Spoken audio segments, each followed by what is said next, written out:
This is the reading guide for Wednesday, October 29th. Again, the reading guide for Wednesday, October 29th.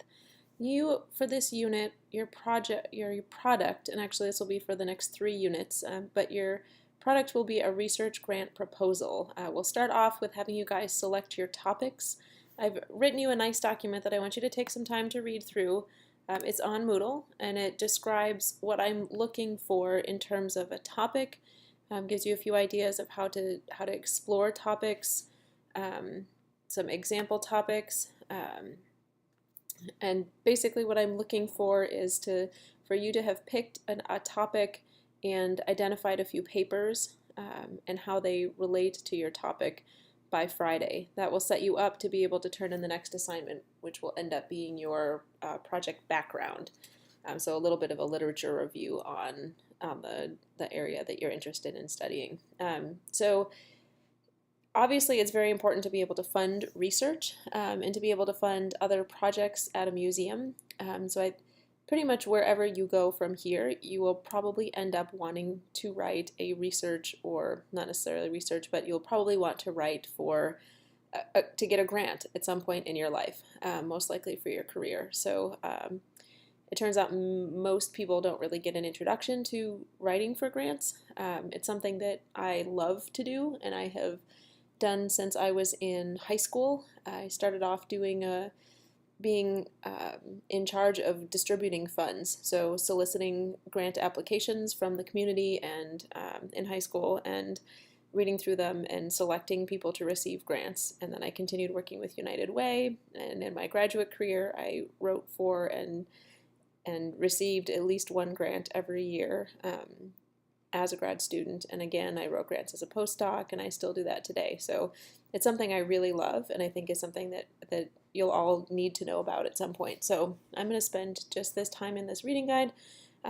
giving you some background on this so that you can also be very successful at this. Okay, so make sure you spend some time reading about topic selection so you come prepared to be able to do that.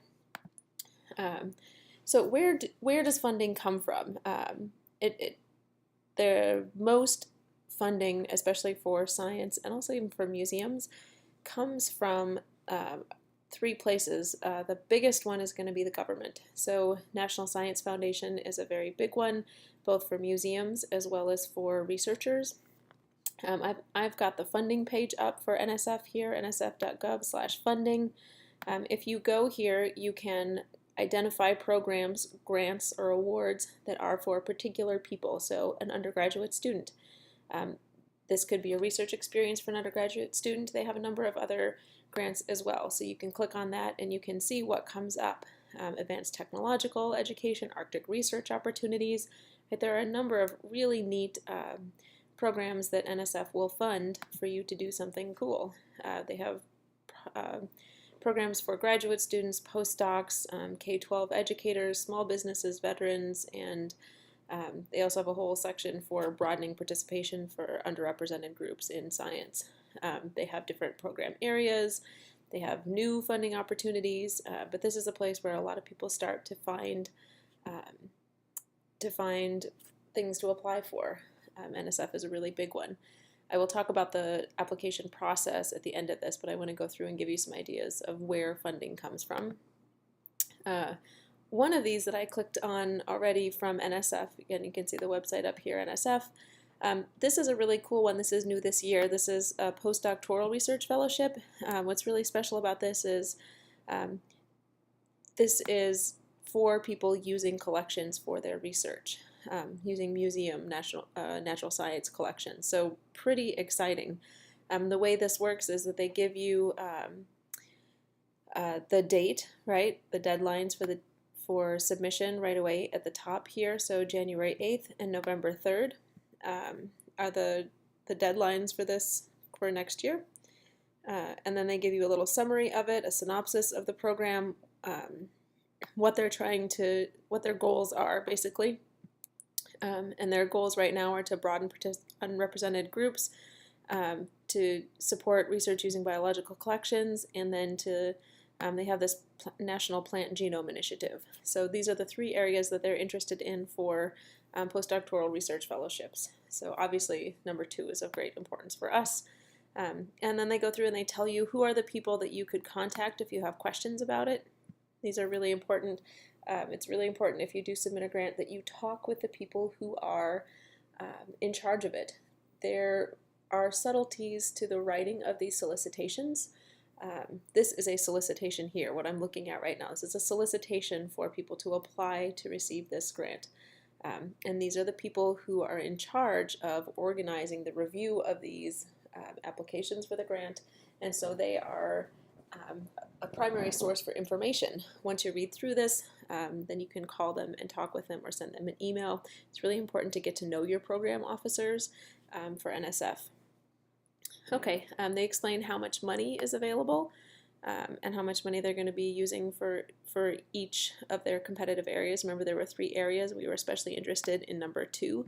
So it'll be about $4 million for number 2, and about $4 million for number 3. Right? So 1 and 2, $4 million, and 3, $1 million. So that's pretty exciting. And then they say eligibility, and this is critical. You don't want to apply for a grant you're not eligible for, right?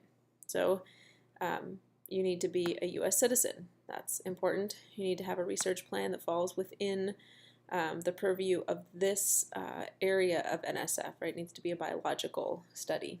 It can't be a chemistry study, for instance. It needs to have a biological application, and so on. So it's going to go through a little more of that. They're going to explain how to prepare your proposal, and there are a couple of interesting things here, which they get into a little bit lower, actually. And then there's a very long description here, and so you would print this off and highlight the heck out of it and really read it very closely. I'm not going to point out anything more except for if they have a broader impacts. Okay.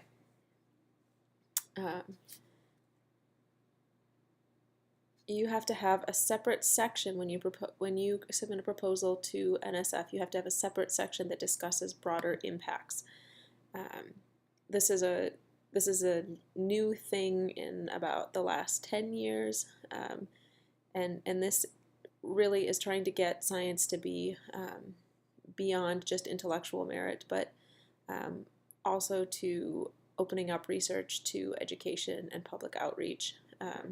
They talk about training, so broader impacts when people at Earlham apply for grants, it usually has to do with training undergraduates. That's a part of broader impacts. And then there's plenty more that you would need to read if you were going to submit a grant to one of these. But I wanted to give you an idea of what an NSF proposal looks like here, what the solicitation looks like, and I'll give you a couple other pointers on that in a little bit. Okay, so there are a number of other governmental branches that offer grants, offer funding. So here's IMLS, the Institute of Museum and Library Services. The grant that the museum just got, Joseph Moore Museum just got, is from IMLS. So here's their grant page. You can search by grant name, by institution type, by project type. And you can view all grants if you want. You can do just things for collection management. They have just formal education or informal education, public programs, right? These are really important things. So I could just search for anything that has to do with public programs. Here's the Museum Assessment Program, something we did 2 years ago. National Leadership Grants, Native American and Native Hawaiian Museum Services Program. So, a broad variety of programs, and you would click on that, and it's just like NSF, where you would read through the announcement and learn more about it, program overview, and so on. Okay, NIH also has funding for research largely. And this funding requires that there is a human component or an impact for human health. So that limits the type of research that they fund beyond governmental funding. And there are other governmental branches. I just wanted to point out a few of the big ones. For science, NSF and NIH are really big. For museums, IMLS, of course, is really big, and so is NSF. Private foundations fund a lot of research, especially research that has to do with human health. So Eli Lilly funds a lot of human health research. They fund a lot of other things too, and they have contributed to the Joseph Moore Museum and funded that in the past. Private foundations will fund museums and outreach, especially. National Geographic has a series of grants and programs that they fund. In particular, they fund expeditions that explore biodiversity. So that's a good one for museum people and research that is related to museums. Sigma Xi. So now we're going to get into the societies. So once you get into a field, you'll also become part of at least one or more research societies. So Sigma Xi is one. And they fund they have smaller funds for up to $1,000 or grants up to $5,000, depending on the type of research that you're doing. These are very prestigious grants, so this is a good one to know about. I'm part of the Raptor Research Foundation. I'm part of Society for Systematic Biologists, part of American Ornithologists Union, and they all offer grants. And so I'm, always taking a look at their sites to see what the grants are available, and knowing what grants are available for, an award for student papers, award for graduate student research.